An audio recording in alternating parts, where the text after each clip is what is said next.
आज की वीडियो हामला ख़वातीन के लिए बहुत अहम है क्योंकि 75% जो ख़वातीन हैं हमल के दौरान इस प्रॉब्लम से गुजरती हैं और ये प्रॉब्लम है पेल्विक पेन।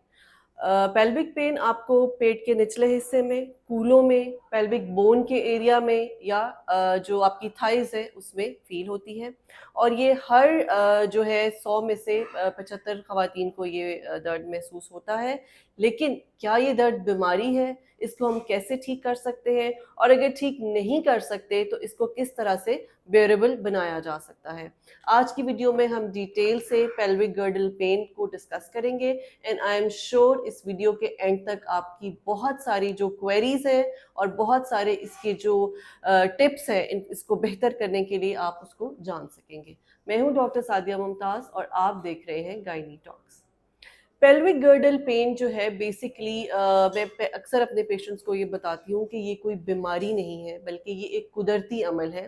आपने देखा होगा कि जैसे ही आपका 5वां या छठा महीना शुरू होता है, बल्कि कुछ ख़वातीन जिनकी पहले से 1-2 बच्चे हैं, सेकंड या थर्ड प्रेगनेंसी है, उनको इससे भी पहले जैसे जैसे प्रेगनेंसी ग्रो करती है उनको अपने पेट के निचले हिस्से में बहुत ज़्यादा वजन या डिस्कम्फर्ट या पेन शुरू हो जाता है, जो along with the pregnancy grows ये दर्द बढ़ने लग जाता है और बिल्कुल वो उसको पॉइंट आउट कर सकती हैं अपने जॉइंट एरिया में, अपने बोन एरिया में कि यहाँ पर उनको ये पेन बहुत ज़्यादा फील हो रहा है। तो बेसिकली तो पहली बात तो यही है कि ज़ाहिर है जब बच्चा ग्रोथ करता है तो वो आसपास की नर्व्स को प्रेस करता है जिसकी वजह से ये पेन होती है। सेकेंडली ड्यूरिंग प्रेगनेंसी एक हार्मोन रिलीज होता है जिसको रिलैक्सन कहा जाता है। ये हामला ख़वातीन के पट्ठों को, उनकी हड्डियों को और उनके जो जॉइंट्स यानी जोड़ है उनको रिलैक्स करता है। बेसिकली आपकी बॉडी को प्रिपेयर किया जा रहा होता है फॉर नॉर्मल डिलीवरी और नॉर्मल डिलीवरी के लिए ज़ाहिर है जगह बनेगी, बच्चे को अकोमोडेट किया जाएगा, उसके निकलने के लिए रास्ता बनेगा। तो इस सब के लिए रिलैक्सन जो है वो आपकी बॉडी पे एक्ट करता है। लेकिन जब आपके जोड़ खुलते हैं, जब आपकी हड्डियां नरम होती हैं, तो साथ ही आपके लिए एक बहुत ही अनकंफर्टेबल पॉइंट जो है वो बन जाता है जिसको हमने किस तरह से ठीक करना है। इससे रिलेटेड मैं आपको बहुत सारी टिप्स देने वाली हूँ। उसमें सबसे पहले तो आपने ये देखा होगा कि प्रेगनेंसी के साथ ही आपकी वॉक चेंज हो जाती है। आप जब चलती हैं तो लेग्स को थोड़ा सा अपार्ट करके चलती हैं, थोड़ा सा लेग्स को खोल के चलने लग जाती हैं और ये एक नेचुरल है due to centre of gravity क्योंकि चेंज होता है तो आपका जो वॉक है वो ऑटोमेटिकली इस तरह से हो जाती है। आपने ये करना है कि लेग्स को एज क्लोज एज पॉसिबल रख के चलना। जितना ज़्यादा आप लेग्स को क्लोज रखेंगी उतना ज़्यादा, क्योंकि आपके जॉइंट्स में खिंचाव है, वो उनको मज़ीद जब उन पे प्रेशर होगा, थोड़ा सा क्लोज होंगे तो आपको पेन जो है वो बेरेबल हद तक जो है वो फील होगी। और सिर्फ एक यही टिप जो है आपकी 60% जो पेन है उसको कम कर देगी। जब आप लेटे तो भी अपनी लेग्स को क्लोज करके लेटे, बहुत ज़्यादा वाइड अपार्ट ना करें। बेड पे जब करवट बदले तो दोनों टांगों को बिल्कुल इकट्ठा करके और इकट्ठा इस तरह से करवट बदले। इस तरह से नहीं कि पहले हिप्स को टर्न करें, फिर उसके बाद जो है एक लेग मूव करें, फिर दूसरी लेग मूव करें। आपने जब भी लेग्स मूव करनी है आपने उनको इकट्ठे मूव करना है। आप अगर गाड़ी में बैठने लगी हैं तो नॉर्मली हम क्या करते हैं, दरवाज़ा खोलते हैं, गाड़ी में बैठते हैं और पहले एक टांग गाड़ी के अंदर रखते हैं, फिर बैठते हैं और फिर दूसरी टांग स्विंग करके अंदर लेकर आते हैं। नहीं, प्रेगनेंसी में आपने गाड़ी में इस तरह से नहीं बैठना। प्रेगनेंसी में आपने पहले टर्न करना है, पहले अपने हिप्स को गाड़ी की सीट पे रखना है, उसके बाद दोनों टांगे एक साथ स्विंग करके गाड़ी के अंदर रखना है। और इसी तरह से आपने, अगर आप घर में भी कहीं बैठ रही हैं, अपनी पोजीशन चेंज कर रही हैं, तो भी आपने इसी तरह से दोनों लेग्स के को घुटनों पे जोड़ के आपने लेग्स को इस तरह से मूव करना है। ये जो तरीका है इससे आपकी बहुत सारी जो बेरेबिलिटी है वो आप पे आ जाएगी और आपको पेन बहुत कम हद तक जो है वो फील होगी।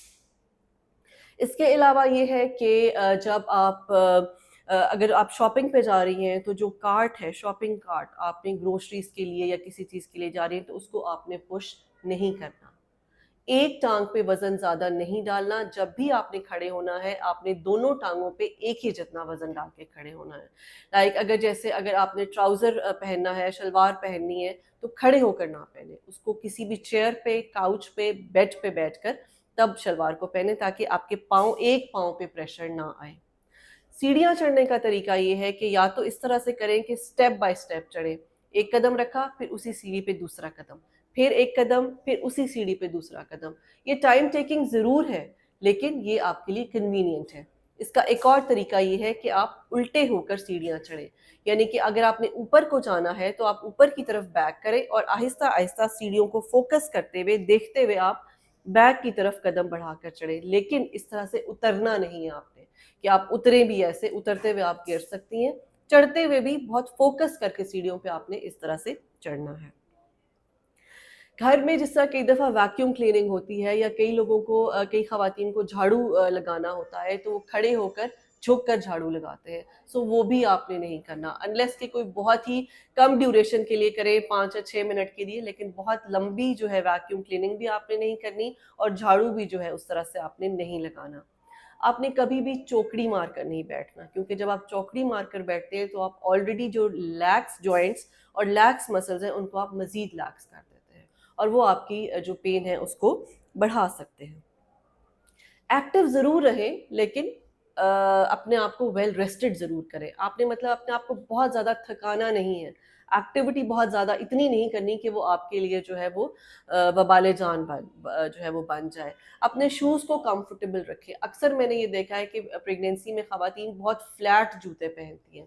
आपको फ्लैट जूते नहीं पहनने, आपको वेज शूज़ पहनने जिनमें थोड़ा-सा प्लेटफ़ॉर्म होता है, ताकि आपके पैरों को थोड़ा-सा कुशन मिल सके। अगर आपके अंदर कैल्शियम और विटामिन डी के जो लेवल्स है वो नॉर्मल है, वो अच्छे लेवल्स हैं, तो वो ऐसी ख़वातीन को जो पेल्विक पेन है वो बहुत कम महसूस होता है। सो आपने अपनी डेली रूटीन में जो कि आपके डॉक्टर ने आपको विटामिन्स दिए हैं, उसमें कैल्शियम विटामिन डी जो है उसको आपने ज़रूर इस्तेमाल करना है। ऑयल से आप मसाज कर सकते हैं, विंटोजिनो से आप मसाज कर सकते हैं।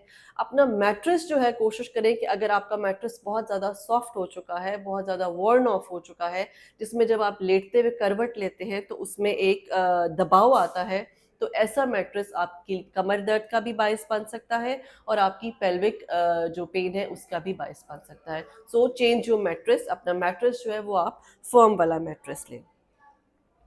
इन सब चीज़ों के बावजूद भी अगर आपको लगता है कि आपकी दर्द ठीक नहीं हुई, then obstetric physiotherapy is a thing, कि आप किसी फिजियोथेरेपिस्ट के साथ कंसल्ट करें, जिसको ऑब्स्टेट्रिक जो है वो फिजियोथेरेपी आती हो।